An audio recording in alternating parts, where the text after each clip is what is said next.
Hello friends, ఇప్పుడు mangoes season start అయిపోయింది కదా.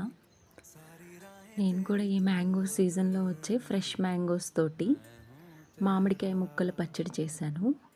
ఈ ముక్కల పచ్చడి చేసుకోవడం చాలా ఈజీ అండి. ఎవరైనా బిగినర్స్ ఉంటే ఈ రెసిపీ చూసి మీరు కూడా ప్రిపేర్ చేసుకోవచ్చు. నేను ఎలా ప్రిపేర్ చేశాను మీతో ఈ వీడియోలో షేర్ చేసుకుంటున్నాను. ఫస్ట్ నేను చిన్న మామిడికాయలండి, ఇవి 100 గ్రామ్స్ ఉంటాయి చిన్నవి. ఒక 2 మ్యాంగోస్ తీసుకొని మంచిగా వాష్ చేసుకొని ఒక పొడి బట్టతో తుడిచి ఆరబెట్టుకున్నాను. తర్వాత చిన్న చిన్న ముక్కలుగా కట్ చేసి పెట్టుకున్నానండి.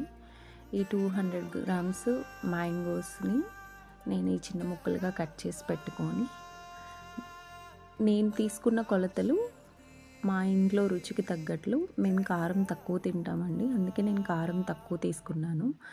దీనికి నేను ఒక 5 స్పూన్లు కారం తీసుకున్నానండి, అలాగే 4 స్పూన్లు ఉప్పు తీసుకున్నాను. మీరు ఈ పచ్చడిలో ఎక్కువ రోజులు నిల్వ ఉండడానికి 3 టీ స్పూన్ల ఆవాలు, అలాగే 1.5 స్పూన్ మెంతులు ఈ పచ్చడి కలుపుకోవడం స్టార్ట్ చేసేక ముందే వేడి చేసుకొని మెత్తని పౌడర్ చేసుకోండి. ఇది నేను నువ్వుల నూనెతో కలిపి పెట్టుకున్నానండి. మీరు ఎక్కువ ఆయిల్ పోయకుండా మీరు తీసుకున్న కన్సిస్టెన్సీకి సరిపడా అడ్జస్ట్ చేసుకుంటూ నువ్వుల నూనెని మిక్స్ చేసుకోండి.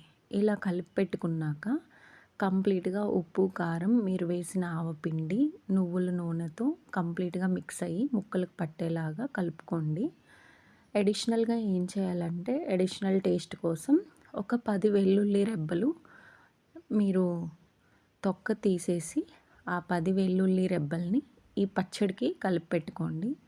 ఒక గాజు కంటైనర్లో ఒక 24 అవర్స్ మూత గట్టిగా ఉంచేసి పక్కన ఉంచేసేయండి. ఆ నెక్స్ట్ డే ఇదే పచ్చడిని ఒకసారి కలుపుకొని మీరు రైస్తో తినొచ్చండి. వేడివేడి అన్నంలో నెయ్యి వేసుకొని ఈ ఆవకాయ ముక్కల పచ్చడి వేసుకొని తింటే చాలా టేస్టీగా ఉంటుంది. నేనైతే తక్కువ అమౌంట్ చేశాను, జస్ట్ శాంపిల్ ట్రయల్ ఎలా ఉంటుందని. ఇక్కడ ఇంకొకటండి, మీరు నువ్వుల నూనెని కాగబెట్టకూడదు, పచ్చి నువ్వుల నూనెనే వేసుకోవాలి. నేను గానుగతో ఆడించిన నువ్వుల నూనె వాడి ఈ పచ్చడిని ప్రిపేర్ చేశానండి. ఇది మీరు త్వరగానే కంప్లీట్ చేయొచ్చు. బయటే ఉంచానండి, ఫ్రిడ్జ్లో కూడా పెట్టలేదు నేను. బాగుంది.